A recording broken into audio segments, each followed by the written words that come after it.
دین جب رب ذوالجلال نے ہمیں دیا تو 1 صدی کا نہیں، 50 صدی کا نہیں، 100 صدی کا نہیں، قیامت تک کا نظام جس میں موجود ہے، تو اس لحاظ سے پھر ہماری ذمہ داری بھی بڑی ہے کہ وہ کتاب جو ساری کتابوں کی سردار، اللہ نے اپنی پسندیدہ کتاب جس میں پہلی آسمانی کتابوں کا بھی نچوڑ موجود ہے اور اس کا خلاصہ موجود ہے کہ پہلی آسمانی کتابوں میں کیا تھا،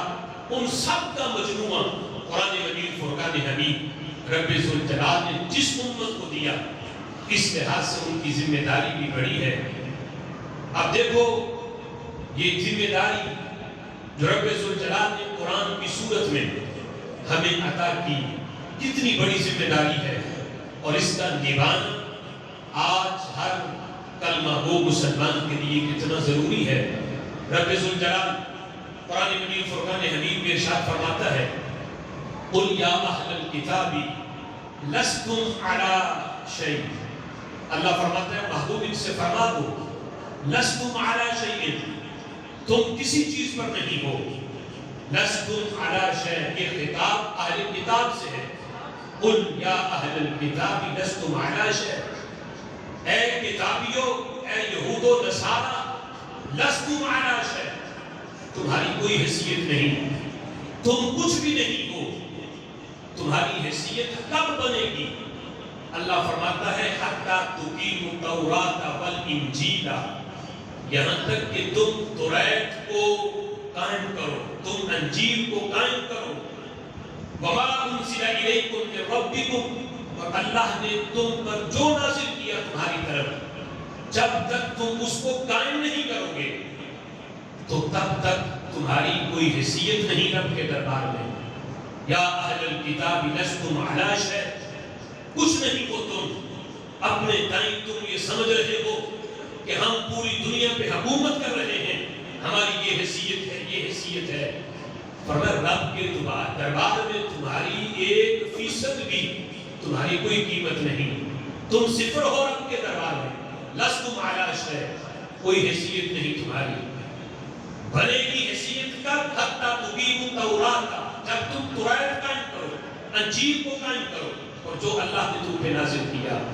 اب یہ آیت ہم سامنے رکھیں اور قرآن مجید فرقان حمید کا یہ مضمون اور اپنے عمل پہ غور کریں۔ حضرت سفیان بن عیینہ رضی اللہ تعالی عنہ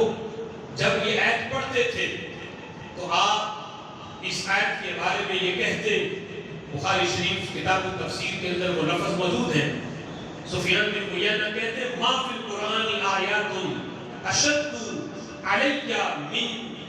لستم علی شیء، کہتے لوگوں سنو، میں نے پورے قرآن کے اندر اس سے سخت آیت میں نے نہیں دیکھی کہ رب ذوالجلال نے یہود سے خطاب کرتے ہوئے اللہ نے کہا لستم علی شیء، تمہاری کوئی حیثیت نہیں، تم صفر ہو، یہاں تک کہ تم توریت کو قائم کرو، انجیل کو قائم کرو۔ تو سفیان بن عیینہ کہتے ہیں کہ قرآن میں بڑی سخت آیات موجود ہیں جس میں اللہ نے عذاب کا ذکر کیا، جہنم کا ذکر کیا، لیکن کہتے ہیں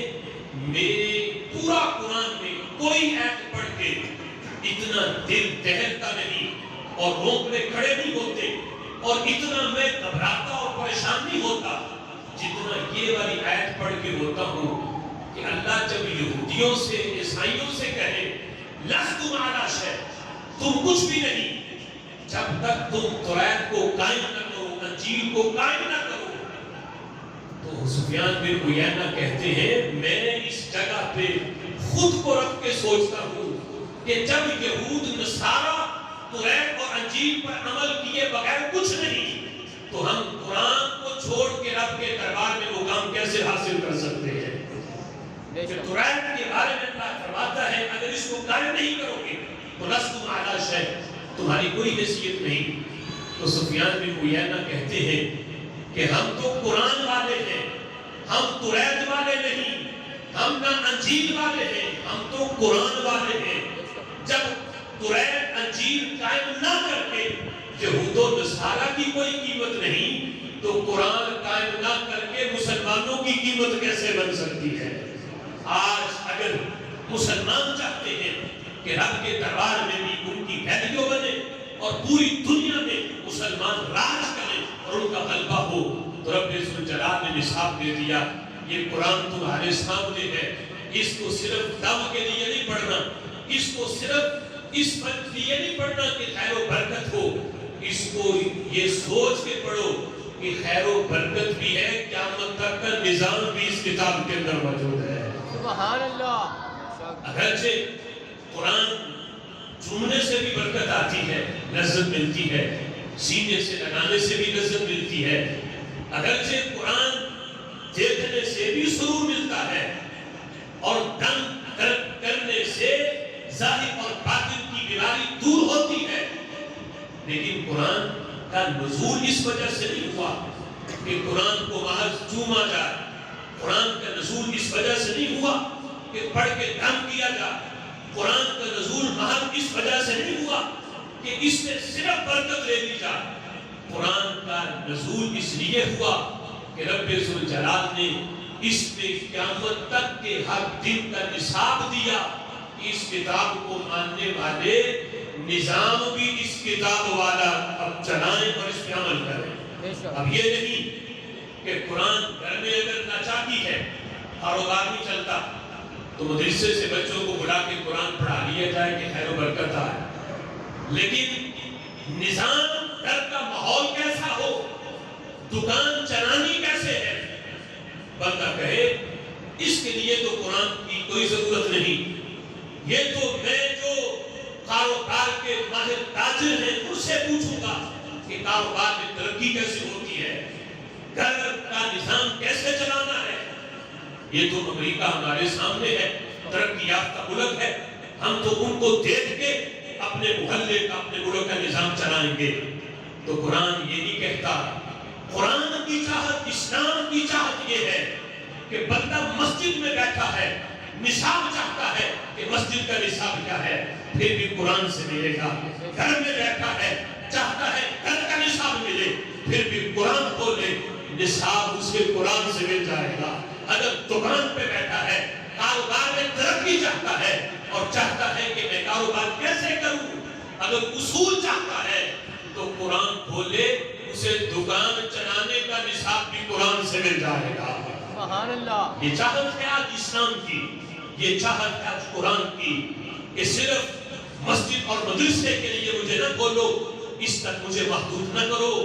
قرآن کی چاہت یہ ہے، اسلام کی چاہت یہ ہے کہ ہمیں اپنے گھروں میں بھی راج کرو اور ہمیں اپنی دکان پہ بھی راج کرو۔ تمہاری مسجد میں بھی اگر نظام اسلام کا ہے تو تمہارے گھر میں بھی راج اسلام کا ہو، تمہاری دکان پہ بھی نظام قرآن کا ہو۔ یہ اسلوب ہے جس کی بنیاد پر خالق کائنات جل جلالہ بندے کو آخرت میں بھی ترقی دیتا ہے، دنیا میں بھی برکتیں عطا فرماتا ہے۔ سبحان اللہ۔